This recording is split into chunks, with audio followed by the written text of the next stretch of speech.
तो आपका चीज आ गया है कि यहां पर आखिरकार S9 पेपर में क्या ले, इसके ऊपर हम बात करेंगे। तो यहां ध्यान दीजिएगा, details of student code S9 for higher level of primary class 6 to 8, यानी कि आपको एक जो है 6 to 8 क्लास के टीचर बनने के लिए या 6 to 8 क्लास में पढ़ाने के लिए आपको एक विषय का चयन करना होता है, क्योंकि हम सभी लोग जानते हैं 1 to 5 जनरल पेपर होता है, और जैसे आप क्लास 6 से ऊपर जाते हैं तो वहां पर पर्टिकुलर पेपर आ जाता है, हिंदी, इंग्लिश, SST, आपका जो भी मैथ है उस तरह। तो आपको क्या करना है, यहां पर बोला है tick any one option given below. यहां पर आपको 9-10 यहां पर सब्जेक्ट दिया गया है, जैसे कि आपका मैथमेटिक्स है, साइंस है, सोशल साइंस है, इंग्लिश है, बांग्ला है, मैथिली है, संस्कृत है, हिंदी है, उर्दू है, इतने सारे विषय है। आपको इस विषय में से केवल एक विषय का चयन करना होगा। अब इसको चयन कैसे करेंगे वो हम आपको बताएंगे। देखिए मेरे प्यारे बच्चे, सबसे पहले समझना क्या है वो समझिए। सबसे पहले मैं आपको ले चलता हूं बोर्ड के ऊपर, और यहां पर हम आपको डिटेलिंग में समझाएंगे। समझिए कि आखिरकार S9 पेपर में हमें क्या लेना है।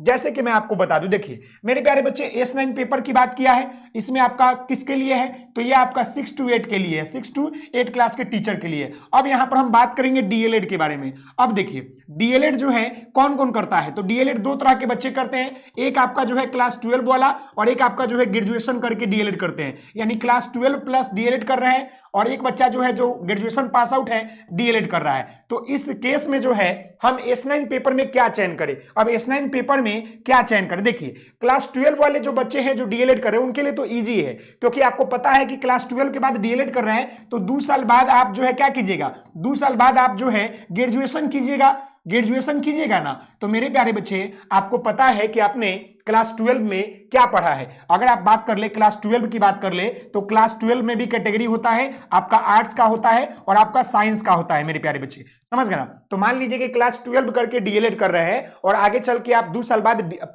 ग्रेजुएशन कीजिएगा ना, तो ग्रेजुएशन जिस विषय से करना होगा वह विषय आप ले लीजिएगा। यानी कहने का मतलब है, मान लीजिए कि मैं अगर आर्ट्स से पढ़ा हूं 12 और अभी मैं DLED कर रहा हूं, और आगे मुझे हिस्ट्री से या ज्योग्राफी से या इकोनॉमिक्स से हमको क्या करना पड़ेगा, अपना ग्रेजुएशन कंप्लीट करेंगे, तो हम S9 पेपर में हम यहां पर जो है सोशल साइंस ले लेंगे। हम ये क्लास 12 वाले बच्चों के लिए बता रहे हैं। यानी कि अगर यहां पर मैं स्पष्ट लिख दूं, देखिएगा मेरे प्यारे बच्चे, मैं स्पष्ट लिख देता हूं। देखिए अगर आप जो है DLED कर रहे हैं किसके बाद, यानी क्लास 12 के बाद, यानी क्लास 12 पर DLED कर रहे हैं, तो आपको S9 पेपर में आपको अपने अनुसार ले लेना है। अगर देखिए आप ग्रेजुएशन किस पेपर से कीजिएगा, कितने बच्चे ऐसे होते हैं कि आर्ट्स और साइंस पढ़ते हैं लेकिन आने वाले ग्रेजुएशन में वो क्या करते हैं, लैंग्वेज पेपर लेते हैं, हिंदी लेते हैं, इंग्लिश लेते हैं। तो कहने का मतलब है कि अगर आपने आर्ट्स से है तो आप जो है सोशल साइंस लीजिएगा, आप क्या कीजिएगा, सोशल साइंस लीजिएगा।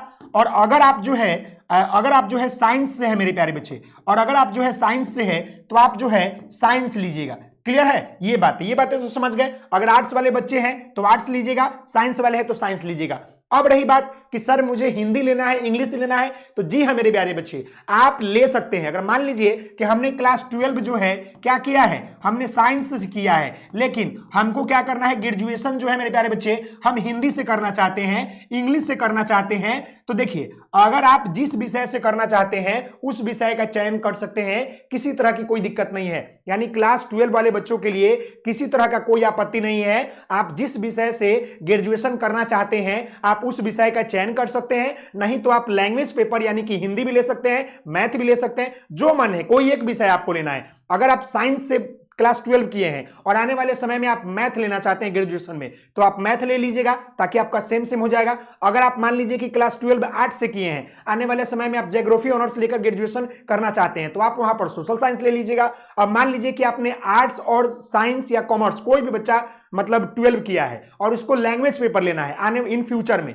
यानी कि आपको एक बात याद रखना है कि आपको ग्रेजुएशन किस पेपर से करना है वही विषय लेना है। यह विषय आपका क्लास 12 वाले के लिए है। अब रही बात कि ग्रेजुएशन वाले क्या लेंगे, तो ग्रेजुएशन वाले के लिए साफ है मेरे प्यारे बच्चे। देखिए ग्रेजुएशन वाले के लिए साफ है, अगर आपने ग्रेजुएशन, आपको पता है कि आप पास है, ग्रेजुएशन आप पास है, तो ग्रेजुएशन में भी 2 स्ट्रीम होता है, एक आपका जो है साइंस होता है, एक आपका जो होता है मेरे प्यारे बच्चे आर्ट्स होता है। तो जो बच्चे साइंस वाले हैं वह जो है इन विषयों को ले सकते हैं, जैसे कि आपका साइंस ले सकते हैं, आप जो है मैथ ले सकते हैं, या आपका अगर आपका जैसे सब डिविजनल जो आपका सब्जेक्ट होता है, अगर हिंदी या आपका कुछ होगा, हिंदी होगा नहीं तो इंग्लिश होगा, तो आप इन विषयों को भी ले सकते हैं। वहीं पर आर्ट्स वाले बच्चे जो है क्या लेंगे, तो सोशल साइंस ले सकते हैं, सोशल साइंस ले सकते हैं मेरे प्यारे बच्चे। उसके बाद जो है लैंग्वेज पेपर में आपका हिंदी होगा नहीं तो इंग्लिश होगा, तो आप इस विषय को ले सकते हैं, कोई दिक्कत नहीं है, समझ गए, इस विषय को ले सकते हैं। तो ये बातें आपको क्लियर हो गया मेरे प्यारे बच्चे। यहां तक किन्हीं बच्चों को दिक्कत नहीं है कि आखिरकार हमें S9 पेपर में क्या लेना है, तो आप समझ गए। तो अब मान लीजिए कि अगर हम 12 कर लिए हैं और ग्रेजुएशन करना चाहते हैं हिंदी से, तो हम यहां पर अपना हिंदी पर टिक कर देंगे। कहां है, यहां पर आपका हिंदी है तो हिंदी पर टिक कर देंगे। अगर मान लीजिए कि हमने साइंस से किया है, आगे चल के हम साइंस ही लेना चाहते हैं, तो आप साइंस में आप मैथ ले सकते हैं, साइंस ले सकते हैं, दोनों में से कोनो ले लीजिए। आप मैथ लेना चाहेंगे मैथ, नहीं तो साइंस। अब मान लीजिए कि हम सोशल साइंस से कर ले हैं 12, अब आगे चल के भी हम सोशल साइंस लेना चाहते हैं, तो आप सोशल साइंस ले लीजिए। मान लीजिए कि हमको इंग्लिश लेना है, तो हम इंग्लिश करना चाहते हैं लैंग्वेज पेपर, तो लैंग्वेज पेपर ले लीजिए। अगर किसी बच्चे का उर्दू होगा तो अपना उर्दू ले लेगा। जिनको जो विषय में रुचि होगा या जिनको जो विषय में आर्ट्स कॉमर्स में या साइंस में आपको 12 के बाद ग्रेजुएशन करना होगा डीएलएड के बाद, तो आप ले सकते हैं। और जो बच्चा डीएलएड ग्रेजुएशन करके डीएलएड कर रहे हैं उनका तो विषय पहले से ही पता है, जो आपका मेन सब्जेक्ट है ऑनर्स पेपर है वो ले लीजिए, नहीं तो जो आपका सब सब्जेक्ट होता है कोऑर्डिनेट सब्जेक्ट, उसके आधार पर आप यहां से ले सकते हैं, किसी तरह की कोई दिक्कत नहीं है। आशा करते हैं कि ये बातें आपको समझ में आ गया होगा कि आपको एग्जामिनेशन ये जो आपका रजिस्ट्रेशन फॉर्म है कैसे भरना है और S9 पेपर में क्या लेना है। तो आप इस वीडियो को लाइक शेयर एंड सब्सक्राइब कीजिए। मिलते हैं नेक्स्ट वीडियो में, तब तक के लिए धन्यवाद। हंसते रहिए, मुस्कुराते रहिए, पढ़ाई करते रहिए। धन्यवाद।